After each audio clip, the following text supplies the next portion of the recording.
How to create opening vertical effect in Premiere Pro. Drag your footage into the timeline. So we'll go to the New Item button in the bottom left of Premiere. Go to Black Video. Press OK on this button. Drag the black video onto Video Layer 2. Now we're going to make a copy of the black video. Drag Video Layer 2 up to Video Layer 3, Release.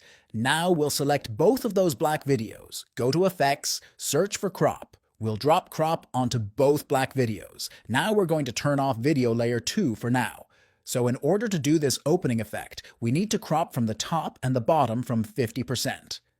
So because we're on Video Layer 3, that is the higher black video, so we're going to adjust the crop to 50%.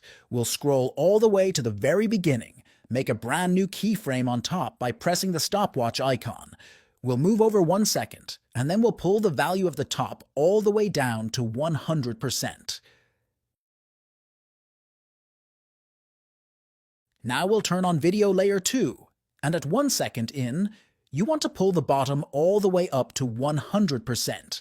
Now we'll create a brand new keyframe on bottom by pressing that stopwatch icon. Scroll to the very beginning and pull the bottom down to 50%. And now if we play this back, we've got this really awesome opening vertical effect in Premiere Pro. Follow for more video tips.